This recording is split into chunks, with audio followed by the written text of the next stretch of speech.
Bueno, el tema que voy a un poco explicar es sobre las plantas medicinales en el sur andino peruano, entendiendo que geográficamente, ecológicamente, la región andina pues es mucho más amplio, ¿no? Desde Venezuela hasta el norte argentino, la parte de Chile, etcétera.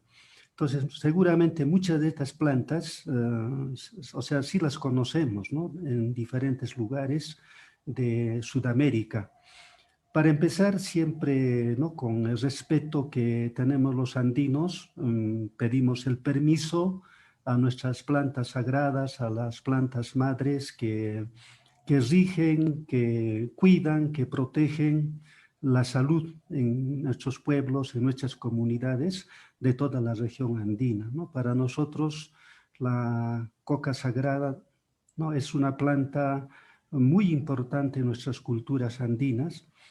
Para la región costera tenemos la huachuma o San Pedro, otra planta muy importante culturalmente, y para la región amazónica, bueno, conocemos el ayahuasca, que también se utiliza especialmente para los tratamientos en el campo más espiritual. Entonces, son temas que de repente empezando a comentar, porque cuando hablamos de salud no solamente se trata de un tema orgánico, ¿no? Fisiológico, sino se tiene que interpretar como un tema que es mucho más, digamos, integral, ¿no? Es cuerpo, alma o espíritu, y creo que solo de esa manera vamos a entender los diferentes problemas de salud que podemos tener como personas, y también la naturaleza, ¿no? Puede tener enfermedades causadas por ese desequilibrio, ¿no? Que se produce por diferentes razones. Cuando hablamos de, por ejemplo, de nuestras culturas, seguramente a través de todos los Andes, en cada pueblo, en cada localidad, tenemos muchos lugares especiales, sitios arqueológicos que cada día nos deben hacer pensar y reflexionar del origen, ¿no? De la identidad que cada uno de nosotros tenemos.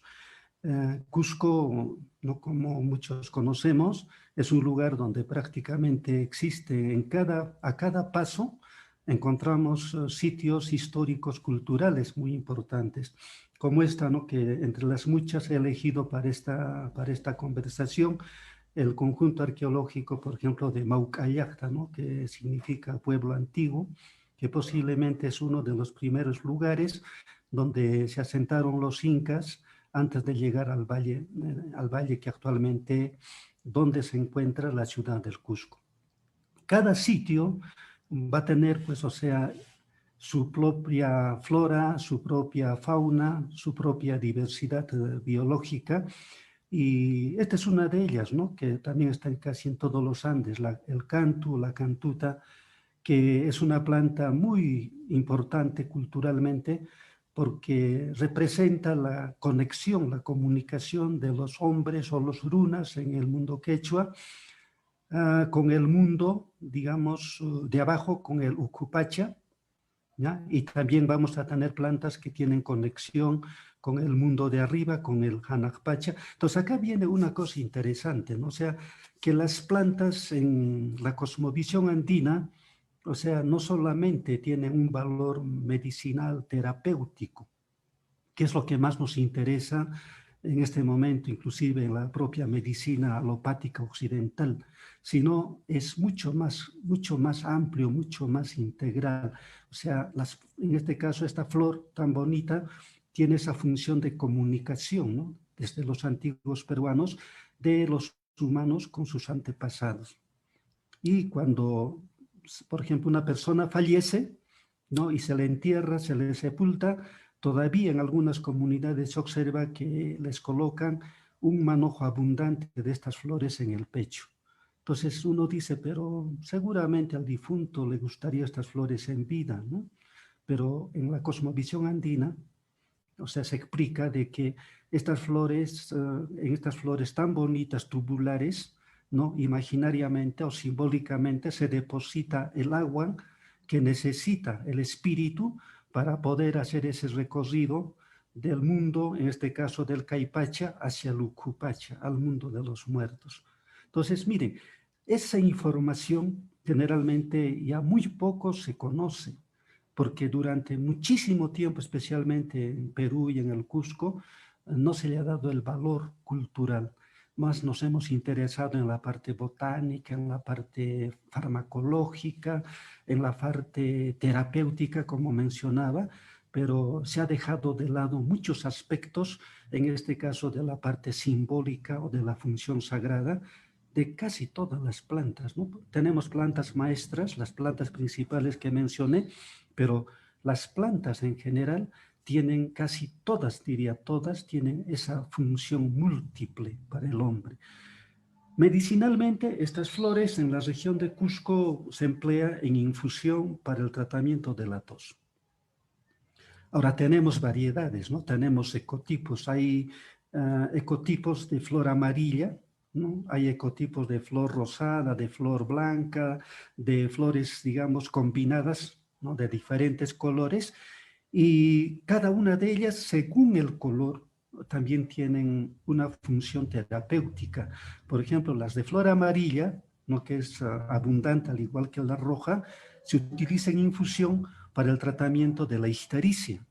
Cuando hay derrame biliar en la sangre y el cuerpo se pone amarillo, los ojos, la piel, y las flores amarillas de Cantu en infusión tienen la propiedad de eliminar, de limpiar, ¿no? De depurar la bilis para que no cause ningún daño colateral en el organismo. Entonces, una planta que también podemos decir, comparando con los conocimientos de la medicina moderna actual, por ejemplo, los incas o los antiguos peruanos ya conocían pues el tema de la cromoterapia, ¿no?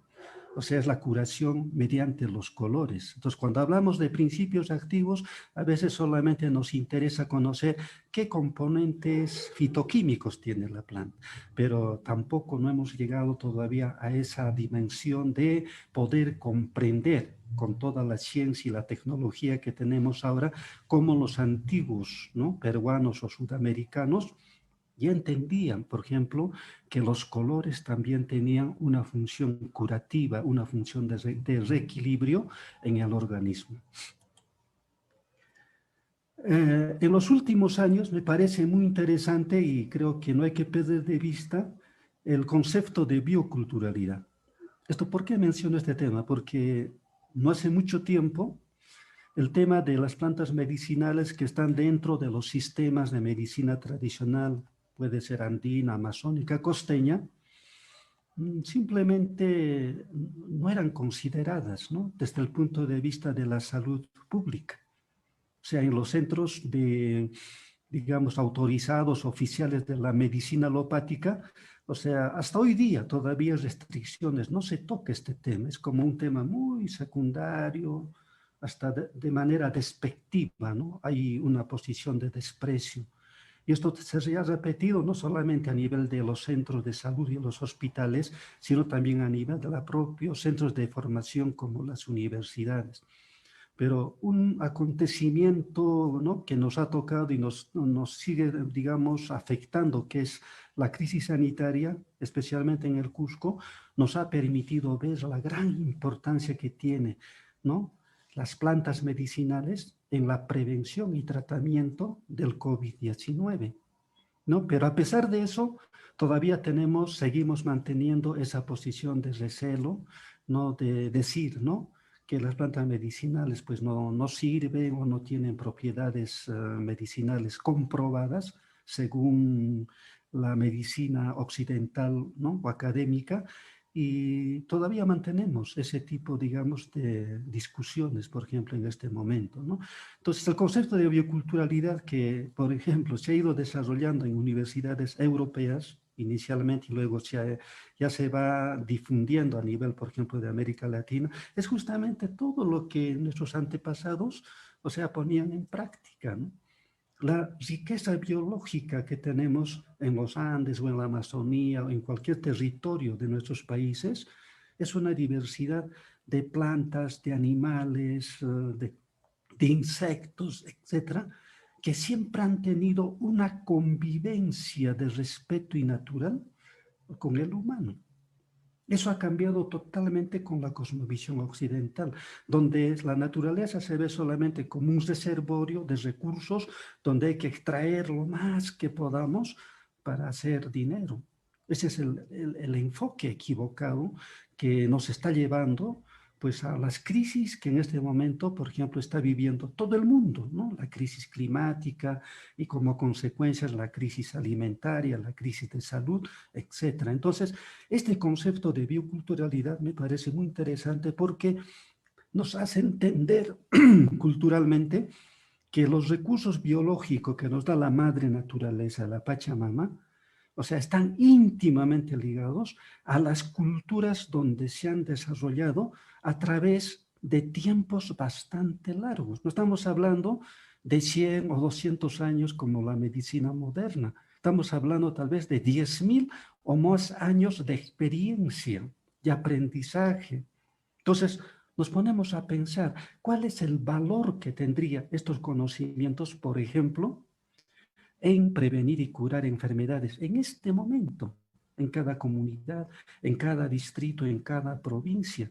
Pero como no tiene valor económico, no está en el PBI, entonces simplemente, o sea, se desconoce o simplemente no se le da el reconocimiento que debe tener. Pero no nos olvidemos que este concepto no es, claro, la palabra puede ser moderna, pero la práctica es ancestral, ¿no? Y eso me parece muy interesante no perder de vista, ¿no? Como acá tenemos un resto, en este caso un complejo arqueológico, como Sacsayhuama en Cusco, pero está rodeado de diversidad biológica. Acá tenemos plantas medicinales, plantas alimenticias, plantas tintorias, ¿no? Plantas biocidas, plantas para todas las necesidades que tiene el hombre. Ese es, digamos, yo diría lo más bonito, lo más precioso de esta relación que se ha practicado durante siglos de siglos entre el humano y la naturaleza. Y también no hay que olvidar que en este contexto el hombre no está en la cúspide de esta pirámide, no es el ser superior. El hombre no es nada más que parte de este complejo de vida. Y otra cosa que no hay que olvidar, que en el mundo andino, o sea, no hay seres abióticos y seres bióticos, por ejemplo, que yo como biólogo aprendí en la universidad, sino en el mundo andino todo tiene vida. Las piedras tienen vida, las montañas también tienen vida, el río, los lagos, ¿no? Todo tiene vida, así como las plantas, los animales. Y nuestros abuelos y abuelas nos han enseñado a dialogar, a conversar, por supuesto a conversar simbólicamente, mediante ofrendas, mediante flores, mediante, ¿no? Qué sé yo, cualquier elemento de la naturaleza que nos permite, o sea, mantener esa comunicación. Y eso en parte hemos ido perdiendo, lamentablemente, a través del tiempo por la excesiva modernización de la educación y también de la salud. Conceptos que siempre trato de compartir, ¿no? Kuti, una palabra quechua. Kuti es una práctica en la medicina tradicional andina de Cusco, o sea que significa retornar algo que salió de su camino normal. Entonces, ¿qué es el concepto de enfermedad?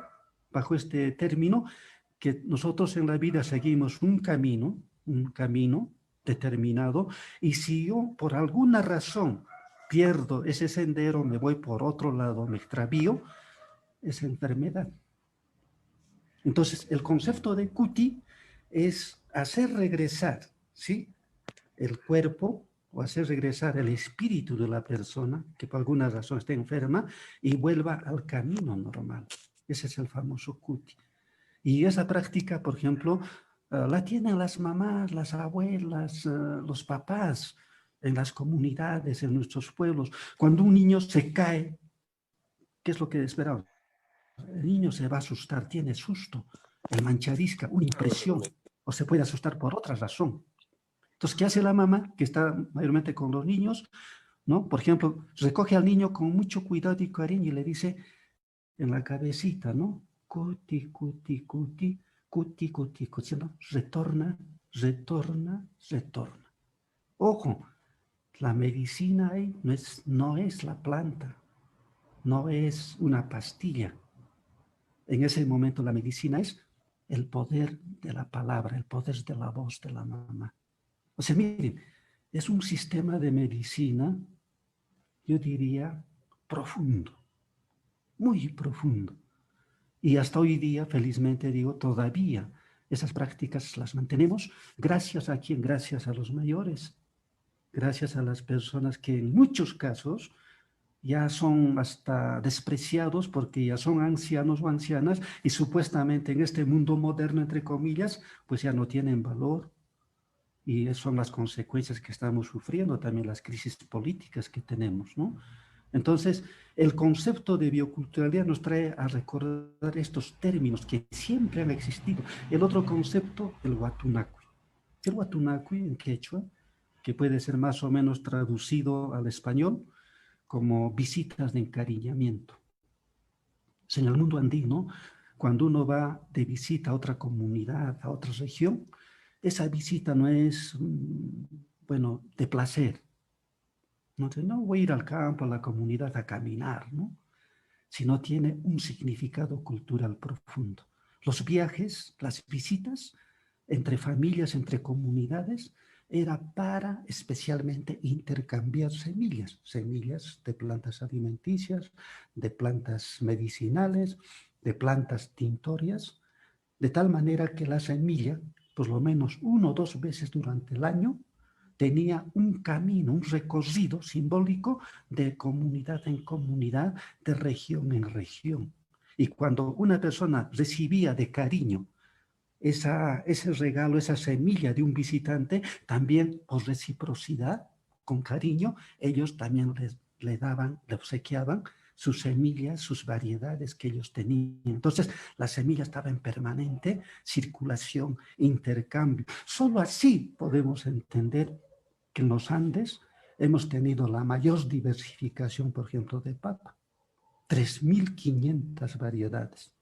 O sea, no se puede explicar eso fácilmente con digamos, con los conceptos de la agricultura moderna, menos de la biotecnología.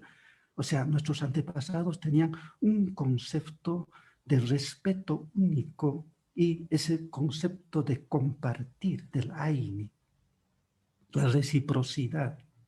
Y cualquier actividad que se hacía era con cariño, con afecto.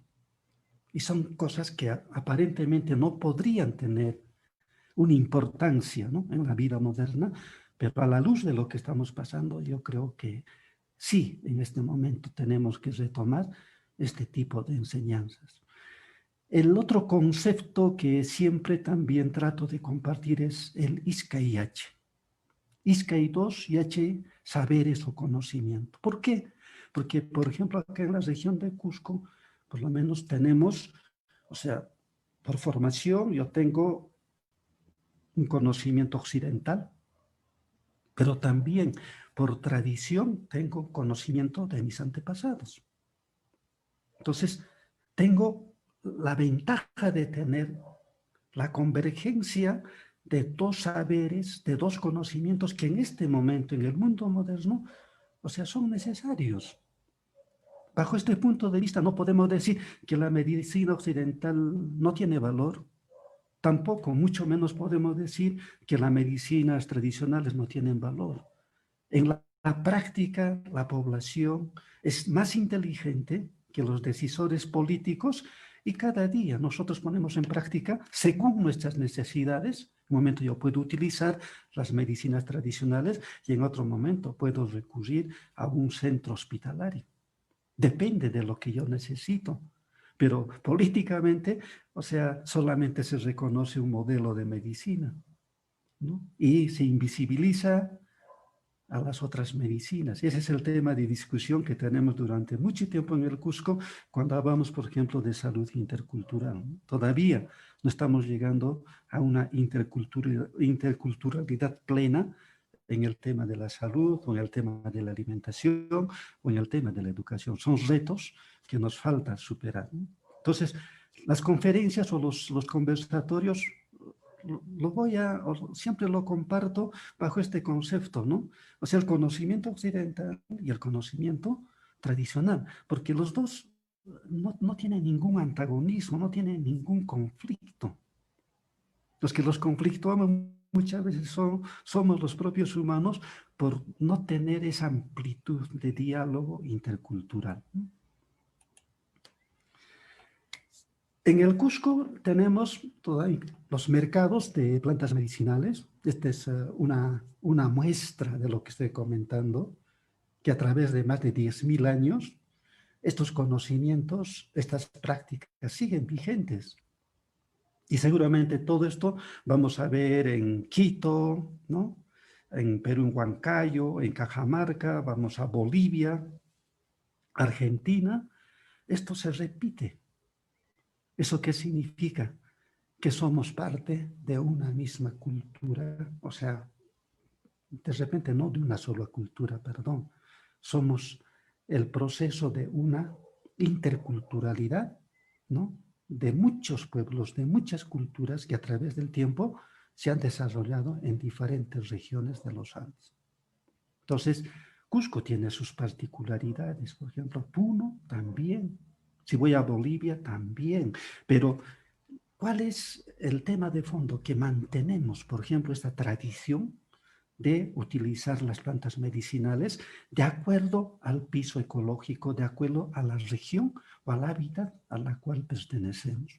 Entonces, acá en Cusco, por ejemplo, esto está muy vinculado también ya al sincretismo religioso que hemos sufrido entre lo español y lo andino, y en Semana Santa, el día de Viernes Santo, por ejemplo, hay una feria de plantas medicinales, ¿no? La fotografía pertenece a esa actividad, donde de muchas comunidades aledañas a la ciudad o de provincias más alejadas, o sea, vienen las mamitas, las hierberas, trayendo sus plantitas para que ese día se ofrezca, en este caso, a la población cusqueña. ¿Y cuál es la creencia, no? De que estas plantitas cosechadas y si nosotros las podemos comprar, por ejemplo, el Viernes Santo, o sea, son más curativas. Ese es el significado que se le da. Entonces, hay muchas cosas interesantes, como mencionaba, en el tema cultural, ¿no? Otra especie representativa, antes, perdón, en los mercados, solamente para tener una idea, en el mercado de Cusco, investigaciones que se han hecho en los últimos años, por ejemplo, mencionan que acá se han registrado más de 150 plantas medicinales, solamente en los mercados de Cusco, ciudad. Otro detalle para un poco ver esta biodiversidad rica que tenemos. En un sitio arqueológico de Cusco, del Valle de Cusco, donde se hizo una última investigación hace poco y se publicó un librito hace poco con el Ministerio de Cultura, en un área que no tendrá más de 2 hectáreas, se ha registrado más de 80 plantas medicinales. O sea, eso nos muestra la riqueza biológica que tenemos en los Andes, por pisos ecológicos, ¿no? Por diferentes, digamos, tipos de suelo, de climas. O sea, tenemos una riqueza impresionante. Algunas de ellas, ¿no? Porque imagínense solamente mencionar las 150 y tantas plantas que conocemos, se venden en los mercados de Cusco. O sea, es amplísimo. Pero algunas que son, por ejemplo, representativas, ¿no? Por ejemplo, Chinchircuma, un nombre quechua, ¿no? Botánicamente este pertenece, ¿no? a la especie Muticia cuminata de la familia de las asteráceas. La información, o sea, botánica, ¿no? Información tradicional, ¿no? Calidad, mire, categoría fresca. Partes usadas, ramas y flores, ¿no? Usos principales, para el dolor de cabeza, se hierven ramas juntamente con pimpinela, que es otra planta medicinal, y con eso se lavan la cabeza. Para los riñones, o sea, como diurético, se hace hervir y reposar las flores y se toman mates 3 veces al día. Para los cálculos renales, se hace reposar las flores y se toma en mate en las mañanas, en ayunas, ¿no? Como relajante muscular, se hierve las ramas y se aplica en baños. Y para las úlceras gástricas, el jugo fresco, de las hojas. O sea, miren, diferentes partes de la planta, diferentes formas de preparación para diferentes tipos de tratamiento, en este caso terapéutico. Todavía hay más información. Mira, la cantidad de información. Hemorragias vaginales, se toma el mate, no donde se reposaron las hojas. Para los resfriados, tomar el mate. En la simbología andina, esta plantita, aparte de la información que acá nos da el doctor Fortunato L. Herrera, gran botánico cusqueño, en 1933, por ejemplo, esta plantita es el medio de comunicación entre los humanos y el mundo de arriba, el Hanakpacha, o sea, los dioses tutelares. El canto, habíamos visto, nos permite comunicarnos con el Ucupacha, con los antepasados que han fallecido. Pero esta plantita, ¿sí? Esta plantita permite la comunicación con el mundo de los dioses, con el mundo de arriba. Entonces, la simbología, otra vez digo, no solamente es la parte terapéutica, sino también la parte simbólica que tienen muchas plantas, ¿no? El conocimiento académico, revisado algunos trabajos, sí, en internet se puede encontrar bastante información, felizmente, ¿no? En las universidades. Yo es una fuente del CONCITED, que es el Consejo Nacional de Ciencia y Tecnología, ¿no? En sus archivos de Alicia, ¿no? Por ejemplo, mencionan, hay varios, pero he mencionado, por ejemplo, he obtenido tres referencias de investigación. Por ejemplo, determinación del efecto analgésico tópico del extracto y crema de hojas de Mutissia acuminato, Chinchircún, Arequipa. Efecto gastroprotector del extracto hidroalcohólico de las hojas de Mutissia acuminata, ¿no? Y otra, actividad diurética y dosaje de electrolitos del extracto hidroalcohólico de hojas de Mutissia en Ayacucho. Y si nosotros quisiéramos comparar con el uso tradicional, hay una complementación interesante. O sea, no hay ninguna contradicción. Entonces, creo que lo que nos falta todavía, especialmente en el Perú, es eso, promover que haya más trabajo de investigación en las universidades, pero no solamente, como acá vemos, solamente interesados en el tema, o sea, fitoquímico, en el tema terapéutico, sino también lo que está faltando en muchos temas de investigación, como estamos viendo, es la parte cultural. Y he explicado, la cultura es importante para el conocimiento científico. Si hablo solamente de plantas, de biodiversidad, no va a tener mucho sentido, ¿no? Otra planta del sur andino, el chirichiri, ¿no? Otra planta muy conocida, esto 10.000 años o más, su nombre técnico, Grindelia boliviana, de la familia de las asteráceas, ¿no? El conocimiento tradicional, miren, calidad, ¿no? Cálida, no principio térmico, cálida.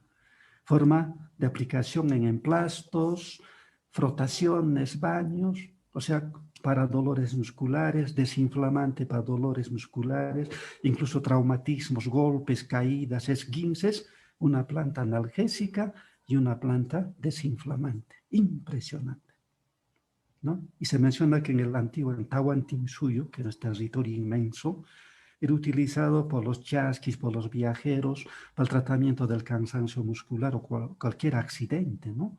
Físico, producto de las largas jornadas de viaje. Y ese conocimiento se sigue aplicando en este momento en las familias, especialmente en las comunidades campesinas. Ahora, la infusión de las inflorescencias, ¿no? Se utiliza para el tratamiento del asma, ¿no? Es un gran broncodilatador. De los diferentes componentes que se han identificado en esta planta en el conocimiento académico, solamente quiero mencionar un trabajo que se hizo con la Universidad de San Marcos de Lima, Perú, ¿no? El año 2000. Solo investigaron aislando los aceites esenciales que tiene la planta. El chirichite tiene aceites esenciales, tiene resinas, tiene látex, ¿no? Tiene otros componentes, alcaloides, pero solamente uno de esos componentes, que son aceites esenciales, se hizo un trabajo de investigación de medicina. Bengoa y Tagle son médicos, y, por ejemplo, la decocción, el extracto alcohólico y el aceite esencial de Grindelia boliviana tienen actividad antibacteriana in vitro para Streptococcus aureus y Streptococcus pyogenes. Estamos hablando de bacterias que producen, el primero produce la famosa celulitis, infección en la piel, y el segundo produce las infecciones a nivel de la garganta, lo que decimos amigdalitis. Entonces, se ha comprobado, ¿sí?, que tienen efecto antimicrobiano, antibiótico. La forma medicamentosa con mayor actividad antibacteriana fue el aceite esencial seguido del extracto alcohólico por el método de excavación. Entonces, es un ejemplo comparativo, lo que decía en el Izcayache, el conocimiento tradicional con el conocimiento académico. Otra planta representativa, muña, ¿no? Tenemos bastantes especies de muña, por el género Mintostachys, y también tenemos otros géneros como Satureia, como Gedeon. O sea, biológicamente tenemos una diversidad impresionante de muñas en nuestras comunidades campesinas. Pero acá solamente para un poco explicar el valor que tienen estas plantas, vamos a tomar la muña, la de hojas grandes, ¿no?, porque le llaman también la menta andina, de la familia de las ramiáceas. Conocimiento tradicional, calidad cálida, paste útil, hojas y flores, en infusión para molestias de tipo digestivo, respiratorio y en afecciones intestinales de tipo bacteriano. Debido a la naturaleza y a la cantidad de aceite esencial, se considera la muña como un excelente parasiticida y acaricida. Su empleo como antiséptico local en infestaciones también por hongos es recomendable. O sea, antimicrobiano. Y también hay que mencionar que los antiguos peruanos utilizaban la muña para la conservación de semillas de papa, justamente por el efecto repelente, ¿no?, que tenía esta planta y evitaba el ataque de insectos en almacén, ¿no? Y justamente acá, ¿no?, hay un trabajo interesante, por ejemplo, actividad antimicótica in vitro y metabolito del aceite esencial de las hojas de Mintostachys mollis muña. No, es un trabajo de investigación que está publicado en esta fuente, fácilmente se puede ubicar, y la cromatografía de los 30 y tantos componentes que tiene el aceite, por ejemplo, el pulegón, 47.8, mentón 30.4, cineol 4.4, y los demás componentes en este porcentaje, pero miren, el pulegón es el repelente, el que tiene efecto repelente, también antimicrobiano. El mentón, o sea, digestivo y bronquial. El cineol, también como expectorante para afecciones bronquiales. Entonces, hay una relación del uso tradicional con lo que se está comprobando a nivel, por ejemplo, del conocimiento académico. Otra especie interesante es, por ejemplo, pachayote, lo que llamamos en español rataña, una planta muy utilizada en el siglo XIX, ¿sí?, acá en Cusco, en diferentes departamentos del Perú.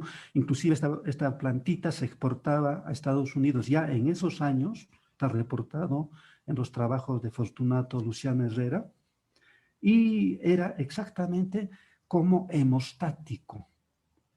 Por ejemplo, el polvo de las ramas y las raíces se utilizaba como dentrífico, no solamente para la limpieza física de la dentadura, sino para evitar las hemorragias en las encías y también como un desinflamante.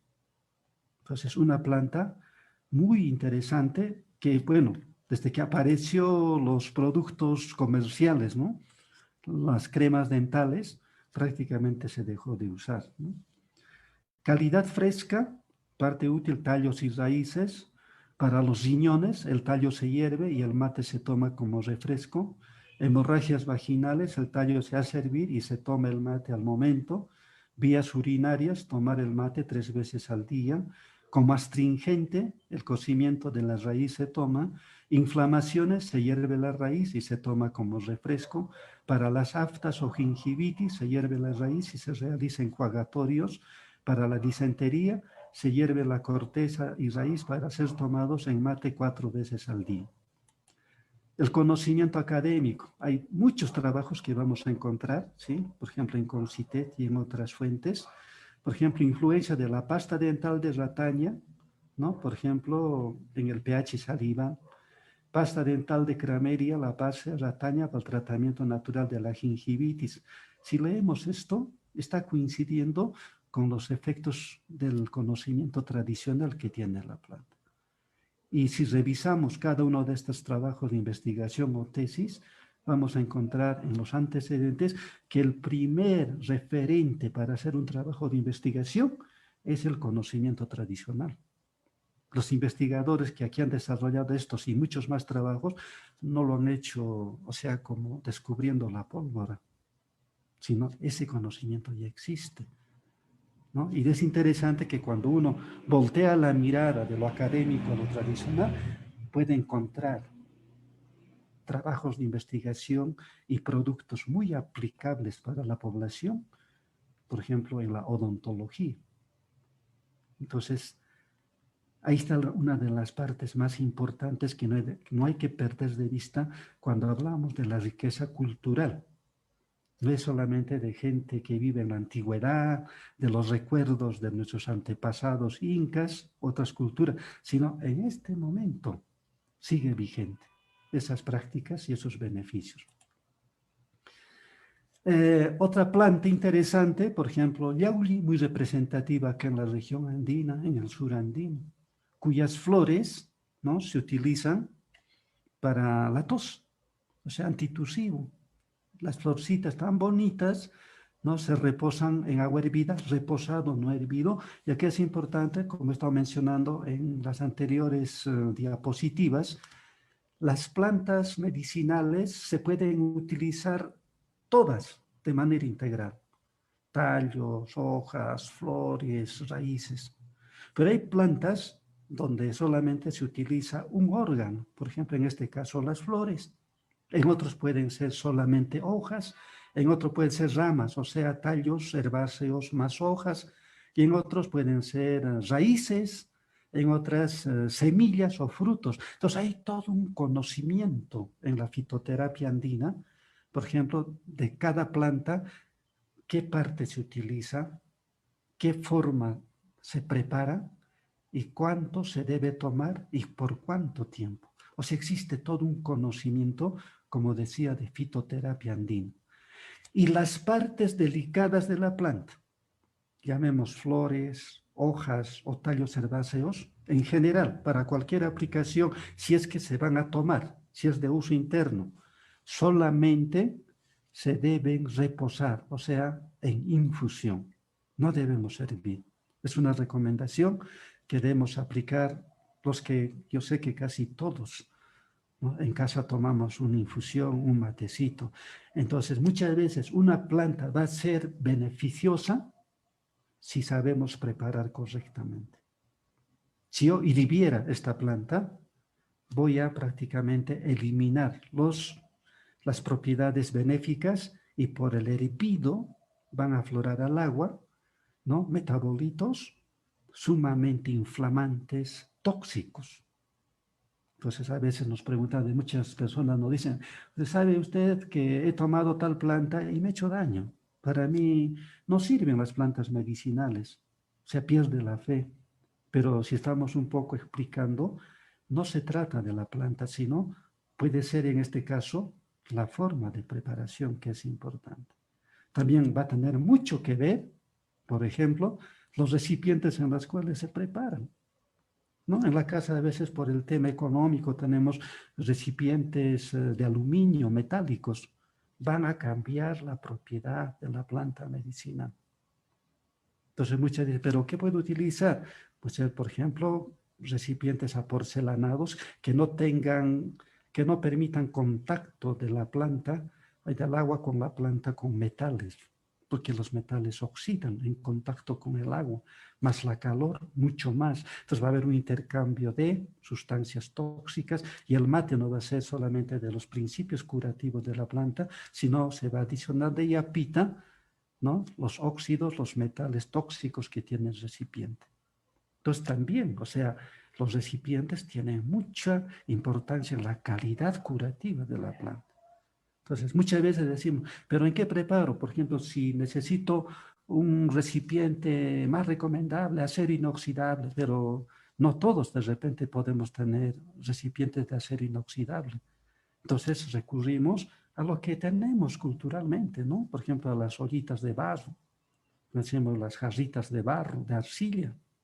Y la arcilla tiene esa ventaja de mantener, ¿no?, de manera positiva las propiedades de las plantas medicinales. Bueno, vamos a seguir comentando algunos detalles cuando vamos a ver algunas plantas, ¿no? El ñuchu es otra planta muy representativa acá en el sur andino, ¿no?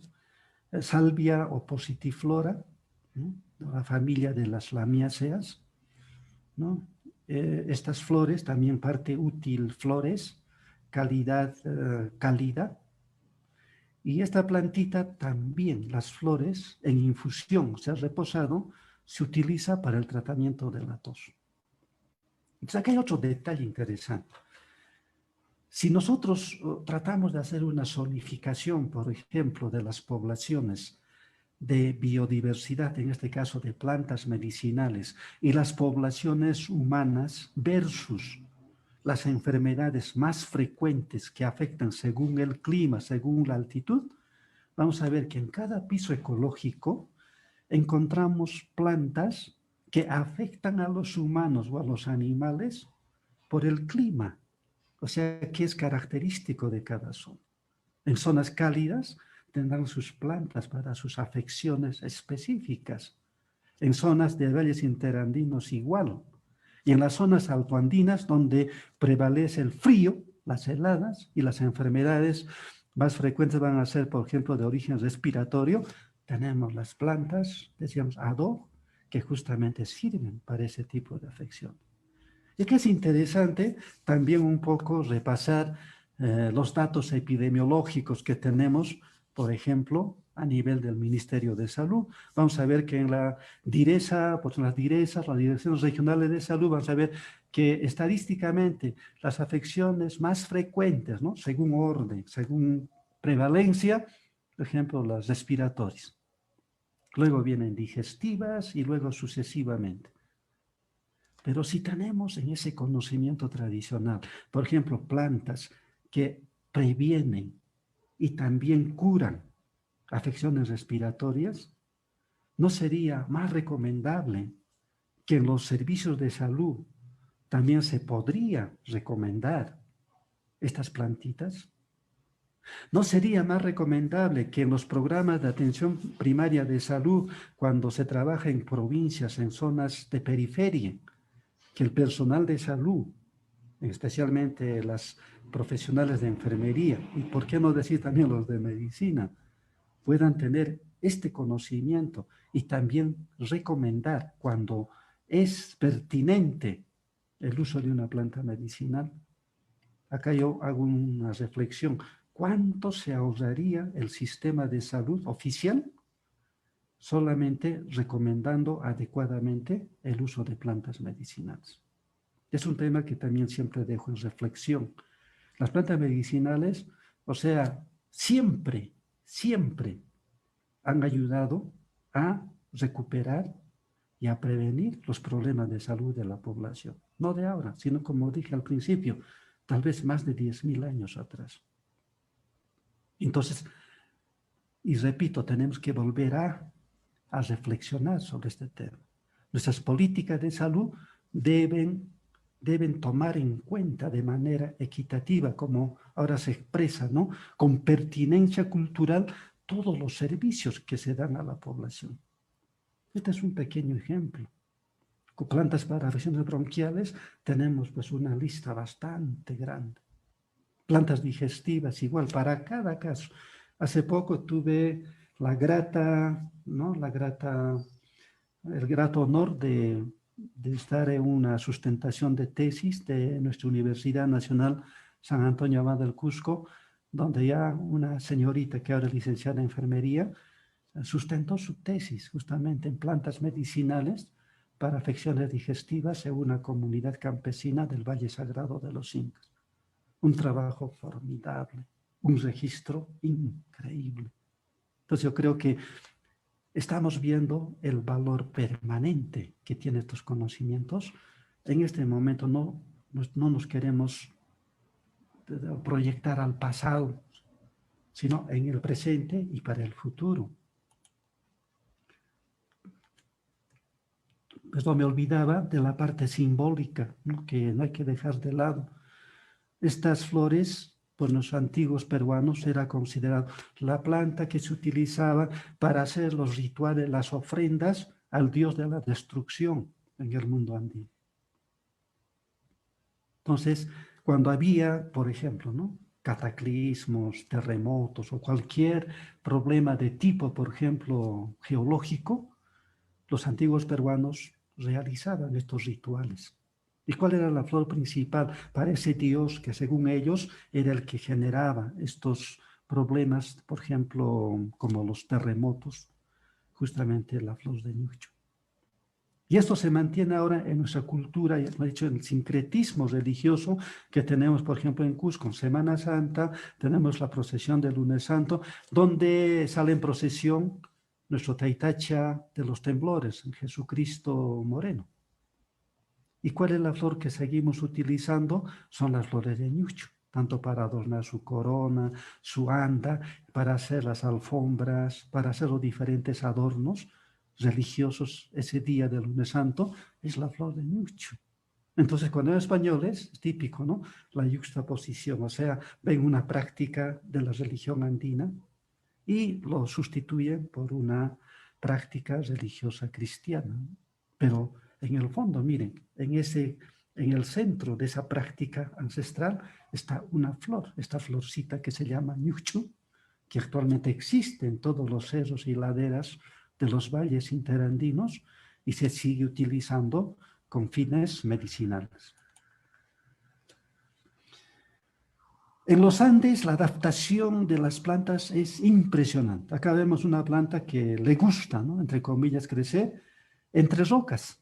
O sea, no necesita terreno fértil o terreno removido, abonado, regado, ¿no? Adaptación.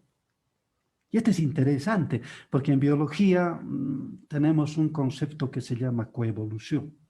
O sea, nosotros no somos únicos en el universo, mucho menos en la Tierra.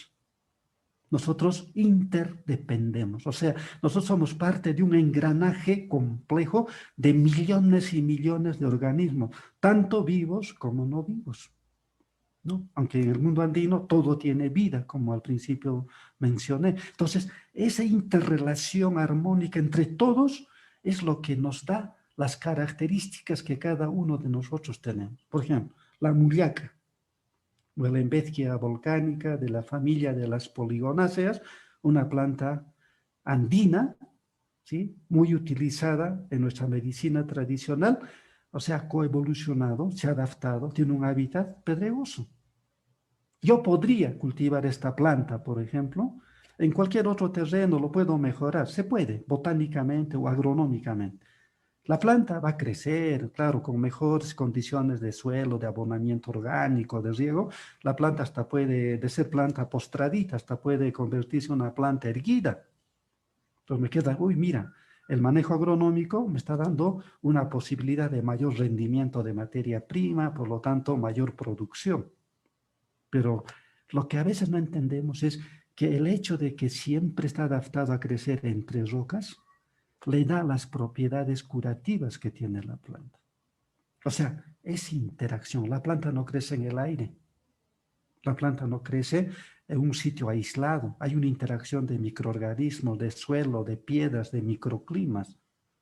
Ahora, por eso podemos entender, por ejemplo, cuando no se recomienda mucho, por ejemplo, los productos que se obtienen mediante la hidroponía, que el cultivo de plantas en agua. Se pone los nutrientes, se disuelve y la plantita está en el agua. Claro, va a dar, va a producir, como los tomates, por ejemplo, pero se pierde esa esencia, ese espíritu medicinal o nutritivo que tiene la planta. Esto es importante reconocer. Y por eso también es necesario tomar conciencia que estos ecosistemas que tenemos en los Andes, ¿por qué deben ser protegidos? ¿Por qué deben ser cuidados? ¿Por qué no se debe, por ejemplo, realizar los incendios que cada año tenemos en la época de secas? Este año hemos tenido, lamentablemente, con mucha tristeza, incendio tras incendio casi en toda la región de Cusco. Eso no es otra cosa, es pérdida de identidad cultural. Claro, si en la educación ya no se toca estos temas que nuestros antepasados conocían y cómo se relacionaban con la naturaleza, o sea, ¿qué podemos esperar? ¿No? Prácticas solamente extractivistas. ¿Para qué quemo? Para tener supuestamente mejor pasto para mi ganado. ¿Para qué quemo? Porque ese sitio está prohibido por protección, entonces lo quemo para que después de quemarlo, o sea, sí lo puedo lotizar, lo puedo urbanizar o lo puedo convertir en un área de producción, ¿no? Con fines económicos. O sea, esos son los problemas que ahora tenemos por esta pérdida de identidad cultural. Entonces, esta plantita, medicinalmente, categoría fresca, desinflamante del sistema digestivo. Forma de uso, las ramitas herbáceas en infusión y los tallos, que son leñosos de color rojo, en cocimiento, hervido. Se toma, puede ser 1 litro por día, cuando tenemos problemas de inflamación digestiva, inflamación del hígado, va a ser una planta excelente. Problemas de diarrea. En los niños, también para los adultos, pero el niño muchas veces por el tema de contaminación permanente, a veces tiene diarreas. ¿Qué hacen en el campo? A veces no están cerca de una botica, una farmacia, menos un hospital, que mantiene el conocimiento tradicional, conoce esta plantita, prepara la infusión o el cocimiento y le da de tomar al niño. Efecto astringente, corta la diarrea. Entonces, mire, una planta interesante. Florece de color blanco y el frutito son unas bayas de color morado intenso, cuyo pigmento es una planta tintoria para la lana en el mundo andino. Pero ese frutito con ese tinte, que son antocianinas especialmente, se utiliza para el tratamiento de las aftas o gingivitis, especialmente en la boca de los niños, especialmente de los lactantes. Cuando tienen gingivitis no pueden lactar, lloran. ¿Qué hace la mamá? Coge esos frutitos de la mullaca, lo estruja y con ese zumo le unta toda la boquita, las encías. En un par de horas ya no hay gingivitis. Entonces, podemos decir también que esta plantita sería el equivalente, hablando con la farmacia moderna, la violeta de genciana. Tendrías la violeta de genciana andina. Tenemos en zonas altoandinas también, por ejemplo, estas plantitas que crecen a ras de suelo, ¿sí? Y nombre común, ¿no? Pilipilis. Digo pilipilis en plural porque son muchas especies. Por ejemplo, hay del género Hipoqueris, que son exactamente las que están en la fotografía. Puede haber una Hipoqueris de flor amarilla, que en quechua, miren, en el mundo de la clasificación botánica quechua, son los Hayaj pili. Había otra categoría. Hayaj, amargo, planta amarga. Y el de flor blanca, miski, o sea, dulce. Ya viene la categoría por el sabor. Plantas amargas y plantas dulces. Ambas, por la composición curativa que tiene, se utilizan como depurativos e desinflamantes del hígado y la vesícula biliar. Excelente. Yo siempre recomiendo a los que conozcamos o sus plantas equivalentes, por ejemplo, diente de león, pertenece al mismo grupo. La cerraja o en quechua, la cana, igualmente, las mismas propiedades, son del mismo grupo. O sea, preparado, si son partes delicadas, en infusión, 1 litro por día. O sea, voy a tener un proceso de limpieza, de depuración, de desinflamación del hígado y también de todo el sistema digestivo. Una planta muy interesante. ¿Y cuál es el componente principal desde el punto de vista académico? Son las sesquiterpenlactonas, que más sencillamente se denominan sustancias amargas. Cuando uno coge estas plantitas, arranca el tallo o la ramita, sale una sustancia lechosa blanca, que es el látex. Ese látex es el principio curativo que tienen estas plantitas, además de otros componentes como la inulina, que justamente tiene que ver o ayuda a las personas que padecen de diabetes. El suncho, otra planta del sur andino.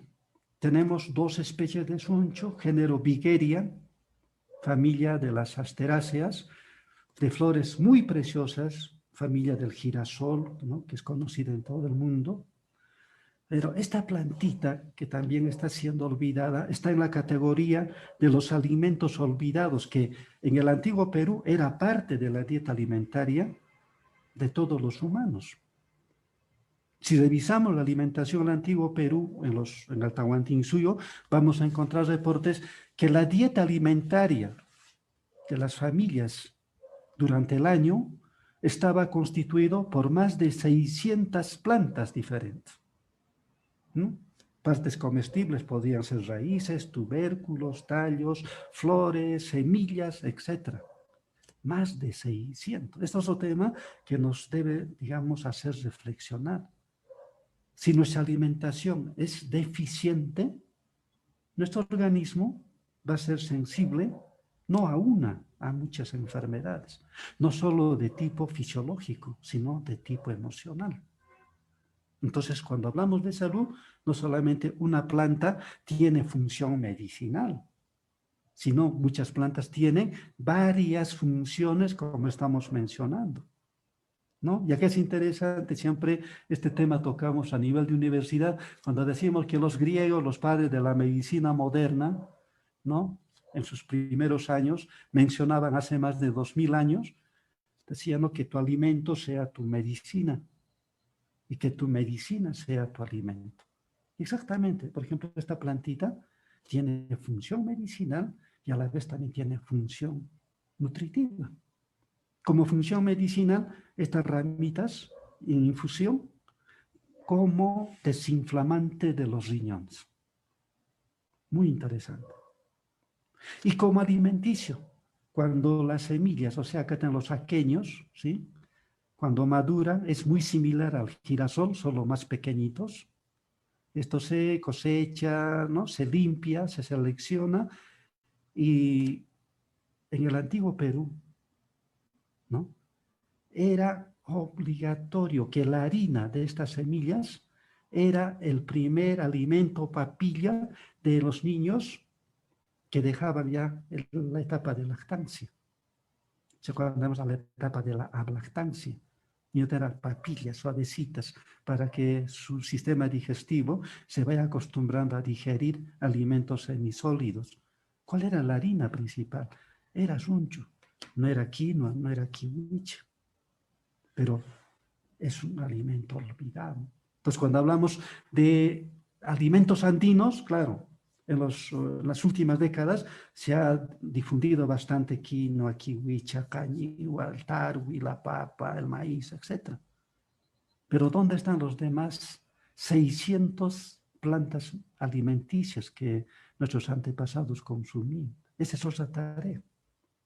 Y les aseguro, cada localidad, no solamente acá en Cusco, en todos los Andes y en cualquier otra región, tiene plantas que se llaman subutilizadas, según la FAO, un término no tan agradable, subutilizadas, pero con ese nombre se puede encontrar, por ejemplo, información de la FAO. ¿Y a quién se refiere con ese tema? A estas plantitas que en culturas antiguas eran parte de la dieta alimentaria o eran parte de la recuperación o prevención de la salud, pero por olvido se dejaron de lado. Este tiempo de pandemia, hemos visto acá en Cusco que muchas familias, porque muchos se quedaron sin trabajo, sin ingresos, aislados en la casa obligatoria, muchos han sobrevivido estos meses de emergencia sanitaria utilizando estas plantitas que crecen espontáneamente, crecen en los jardines, en los huertos. Si vamos un poquito a la periferia, el borde de las chacras, encontramos estas plantas. O sea, el alimento está allí, siempre ha estado allí. ¿Qué es lo que se ha ido perdiendo?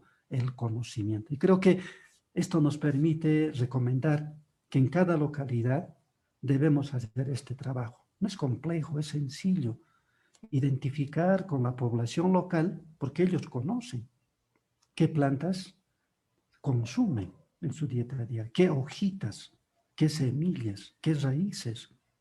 Y ojalá esto puede servir para lo que siempre estamos tratando de promover, el tema de seguridad alimentaria, no solamente en tiempos de pandemia, sino nuevamente para cualquier tiempo.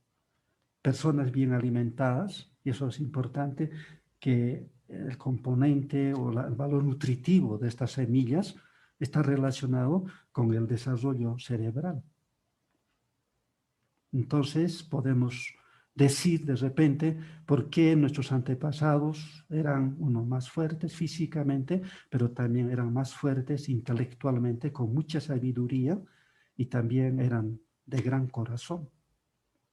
Es la comida. Y ahora podemos decir por qué nuestros políticos de ahora son todo lo contrario. Temas para reflexión. Otra planta de la zona de Cusco surandino es, por ejemplo, huira huira. En quechua, huira huira es una plantita que sería en alusión al cebo de ganado vacuno, en este caso también ovino, ¿no? Tiene un olorcito característico, y este olorcito característico se debe a los aceites esenciales que tiene la planta, una planta aromática. Y esta planta en infusión se utiliza, por ejemplo, para el tratamiento de la tos.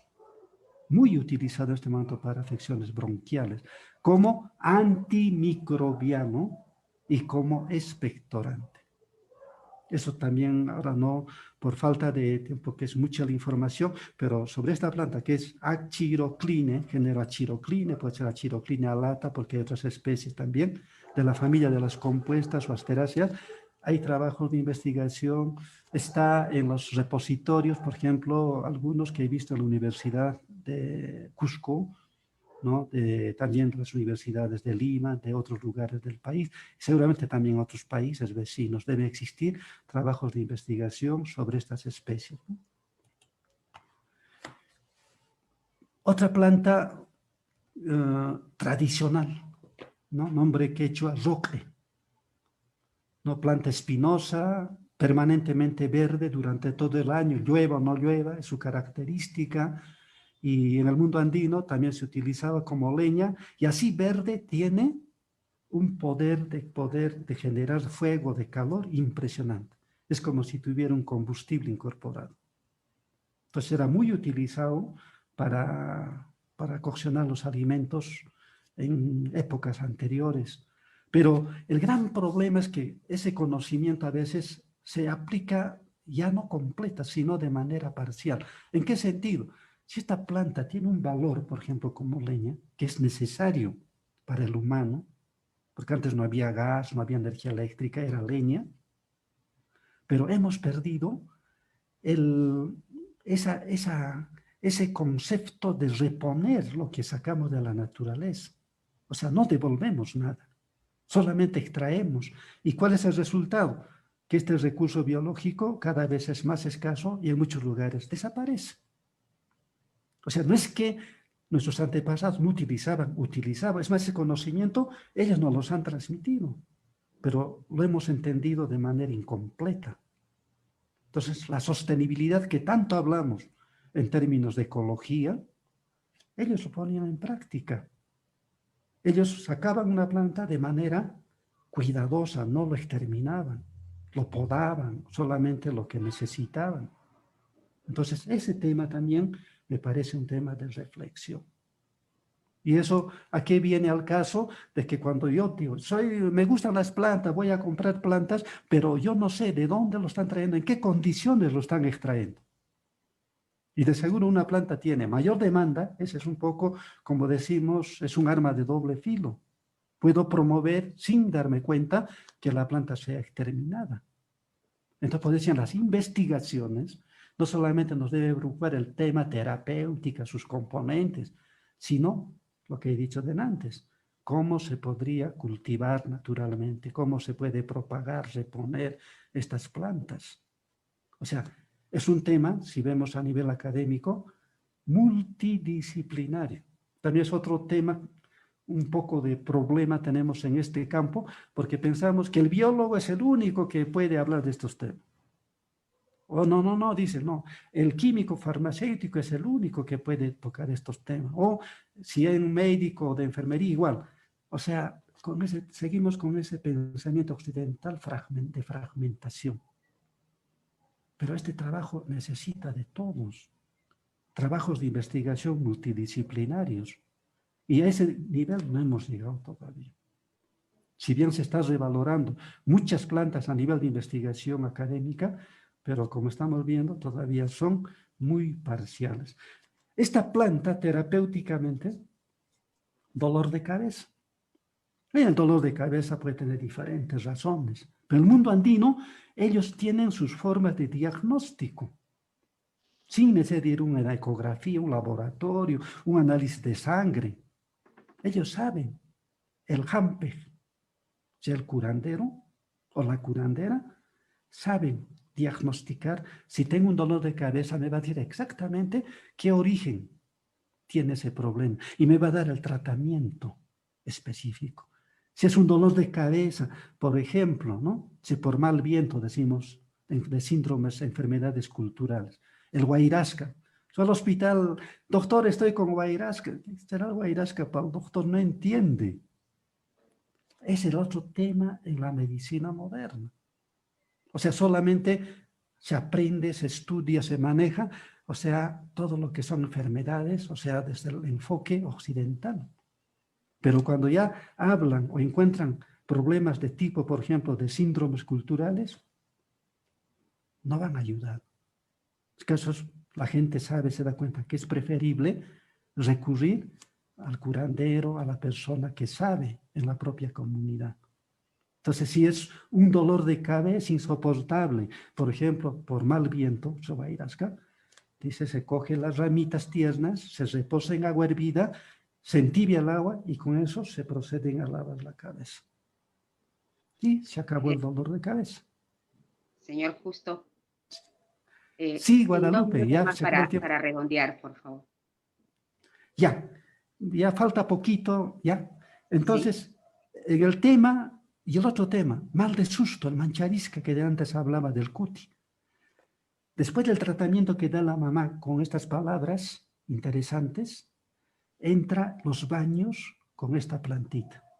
Es una de las pocas plantas que en la medicina andina, de Cusco especialmente, se está utilizando para el tratamiento del susto, del mal de susto mancharisca.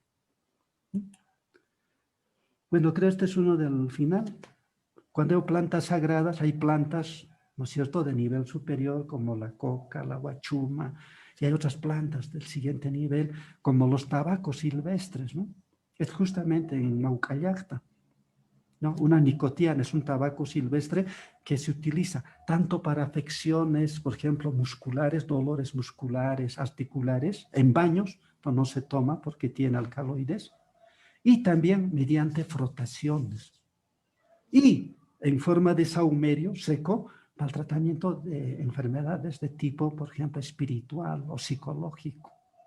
¿No? Eso, felizmente, todavía tenemos presente acá en el Valle de Cusco y en sus comunidades. Y para finalizar, esta plantita, estamos en el mes de noviembre, acá en el mundo andino, es Ayamarcay Quilla, o sea, el mes de los difuntos. No es solamente el día 1, 2 o el 2, que nos ha impuesto la religión católica, sino es todo el mes dedicado a nuestros antepasados. Y entre las muchas prácticas rituales, esta plantita que exactamente se llama Ayatica, o sea, flor de los muertos, se utiliza en las ofrendas cuando nuestros antepasados en este mes nos van a visitar a la casa simbólicamente. Se pone un ramo abundante sobre la mesa de ofrenda, significa que a través de estas flores el espíritu de nuestros antepasados regresa para visitarnos a la dimensión donde estamos nosotros. Bien. Entonces, muchas gracias en quechua. Añay, Guaycaicuna, Panaicuna, Cusco, Llactamantapach. Muchas gracias. Muchísimas gracias a usted, señor Justo Mantilla. Ha sido un placer realmente tenerlo aquí esta noche, ¿no? Y que nos brinde todo su conocimiento. Invitamos a todas las personas que están ahí en estos momentos en el Zoom, están dando pues no sus agradecimientos, sus felicitaciones, sus salutaciones para con usted. Si tienen alguna pregunta para formularle al señor Justo Mantilla, En esta ronda van a ser por lo menos 3 preguntas para dar pues paso a los siguientes oradores de la noche, ¿no? Y después de ello, bueno, vamos a seguir con las preguntas. Así que si alguna persona desea preguntar algo ahora, bueno. Hola. Solamente para agradecer al profesor, al señor biólogo Justo Mantilla Holguín por la exposición sobre las plantas medicinales. Muchos de ellos yo ya los conocía, pero ahora conozco mucho más a fondo. Muy bien, señor Justo Mantilla. Añaychayki tukuy sonqoywan kunanpunchay qusqumanta rimarisqaykimanta. Kusatan yachisqanki ancha umasapan kasqanki wiraqucha Justo. Tukunanchiscama. Añaywaykay tupananchiskama.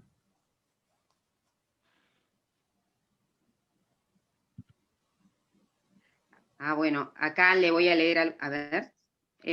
Tenemos ahí a nuestra otra compañera Cris, que está por ahí, si por favor podrías leer los mensajes. Gracias, Guada. Bueno, sí, aquí en el chat del Zoom, Noemí Amalia Vargas pregunta, ¿la vasija para preparar el té que hervimos con las plantas o solo pasamos por agua caliente en vasija de barro?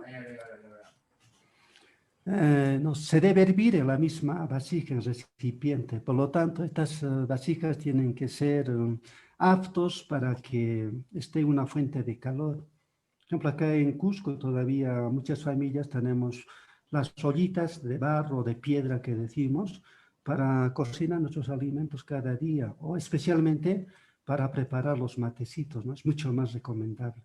Solo con la recomendación que no debe estar, muchas veces cuando es cerámica lo esmaltan, ¿no? Le ponen un producto químico que recubre, le da una bonita presentación, pero no es recomendable por los productos químicos que tiene este esmalte que, ¿no?, usualmente se pone en muchos productos, especialmente, ¿no?, de artesanía. ¿Cuánto tiempo de ebullición deberían tener las plantas? Ya. Muy buena pregunta, gracias. Las plantas en infusión es de 5 a 7 minutos, dependiendo de la consistencia física de la planta. Si son hojas, ¿no?, porque notamos al tacto, son bastante delicadas, entonces 5 minutos es suficiente. Pero si las hojitas son un poquito más coriáceas, más consistentes, le damos 7, 8 minutos. Eso ya a criterio. Ahora, ¿cómo yo sé que esté bien reposado? Cuando simplemente coloco la planta, le pongo una tapita para que el vapor no escape, destapo a los 5 minutos y veo que la planta está totalmente ya decolorada, se ha perdido su coloración natural. Significa que los principios activos de la planta ya están en el agua, ya no necesito más tiempo. Esto puede ser también una forma de controlar visualmente. Entonces, eso cada uno ya puede más o menos poniendo en práctica, porque no va a ser igual, por ejemplo, si quiero reposar orégano, con reposar, por ejemplo, manzanilla, ¿no? Entonces va a haber cierta variación en tiempo. Entonces, mucho mejor es la visualización, ¿no? Si está totalmente, como digo, decolorado, amarillo, el tejido vegetal, significa que los principios curativos ya están en él. Y el agua ha tomado el color de la planta, ¿no? Eso lo sabemos perfectamente. Muchísimas gracias. ¿Hay alguna otra pregunta, Cris, por ahí, por favor? Y Guadalupe. Percy consulta si puede, por favor, repetir la definición de cromoterapia y su relación con la cantuta. Ya. Como mencionaba en el caso del, bueno, eso me permite mencionar también otras plantas. Por ejemplo, tenemos el cantu de flor amarilla. También acá en la zona tenemos el guaranguay, que es un arbusto de valles interandinos que también florece amarillo. Entonces, estas dos plantas tienen una en las comunidades campesinas, ¿no? Entonces, repasando un poco el tema de la medicina natural, ¿no?, de la medicina natural, porque una cosa es la medicina tradicional y otra es la medicina natural. Mucho tiene que ver, por ejemplo, como mencionaba al principio, que los colores también influyen, en este caso, en el tratamiento de ciertas enfermedades. ¿no? En este caso, la ictericia que produce una coloración amarilla en los tejidos de los órganos puede ser eliminado mediante una planta cuyas flores tienen el color amarillo. Y también, como mencionaba, son temas que evidentemente necesitan hacer una investigación desde la parte académica. ¿Cuál sería esa relación, esa explicación? No, es un poquito más complejo y mucho más lo que mencionaba casi al final, como es Roque, ¿no? O sea, cómo se podría demostrar, por ejemplo, su efecto sobre síndromes culturales como el Guairasca, como el Mancharisca. Entonces nos damos cuenta que las herramientas, los conocimientos que se tienen en la medicina moderna occidental no van a poder, digamos, no van a ayudar a poder comprender. ¿Por qué? Porque son dos cosmovisiones totalmente diferentes. Y por eso que en las últimas conversaciones que tenemos en Cusco se recomienda, ¿no?, que en la formación universitaria, especialmente en la ciencia de la salud, ¿no?, para no ser tan exagerados, para ser, como decimos, equitativos, en las currículas deben considerar el 50% de cursos que tienen que ver con la formación alopática y el otro 50% serían los conocimientos de las medicinas tradicionales. Ya pedir eso es algo todavía utópico en nuestros países, mientras predomine los modelos de salud que ahorita tenemos. Pero ese sería, como en otros países, ¿no?, como China, donde la interculturalidad realmente se expresa como debe ser. Entonces, yo creo que hay muchos temas que desde el punto de vista de la comprensión académica no se va a poder explicar, ¿no? Pero es interesante, pues decía, en la medicina natural mundial, la curación mediante los colores, cromoterapia. O sea, el color influye en el estado de ánimo, que seguramente tiene un efecto fisiológico. Y eso me permite también ver que en muchas comunidades, por ejemplo, de alpaqueros, ¿no?, tuve la oportunidad de ver una práctica donde, por ejemplo, si la familia quiere tener las futuras alpaquitas con la lana de un color determinado, ¿no?, por ejemplo, del corral a la mamá que está en gestación, cuando va a ir a pastar, van a soltar por la puerta y alguien se esconde con una manta del color que quieren que tenga la lana del futuro alpaca bebé. Le asustan, ¿no? Impresión. Se impresionó con el color y ¿quién puede esperar, ¿no?, que las alpaquitas van a nacer con la lanita de ese color? O sea, son cosas que desde nuestra concepción occidental no lo podemos comprender. Pero yo creo que sí vale la pena, o sea, lo más importante es, o sea, el respeto. O sea, porque yo no entienda por mi formación, no significa que no tenga valor, que sea inferior a un modelo. Es lo que tenemos que empezar a cambiar. Muchísimas gracias, profesor Justo. No sé si usted quisiera dar algún mail donde se pueden comunicar también con usted. Sí, al principio ya he puesto, pero para los que no han visto, sencillo, mi nombre, tal como está, Justo Mantilla, todo minúscula, sin ninguna separación, justomantilla@gmail.com.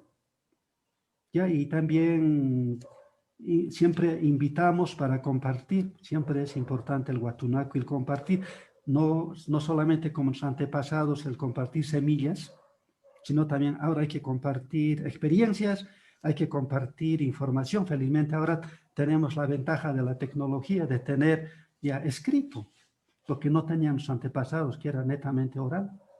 Y una recopilación que hicimos con el colega Óscar Olazábal hace varios años atrás, lo tenemos en versión digital y es un libro para compartir. Entonces, si tienen ya mi correo, con mucho gusto escríbanme los que deseen y se los envío la versión digital de este librito que les va a ayudar. Y casi mucha información que ahora he compartido están en ese libro. Entonces les va a ayudar bastante seguramente. Gracias.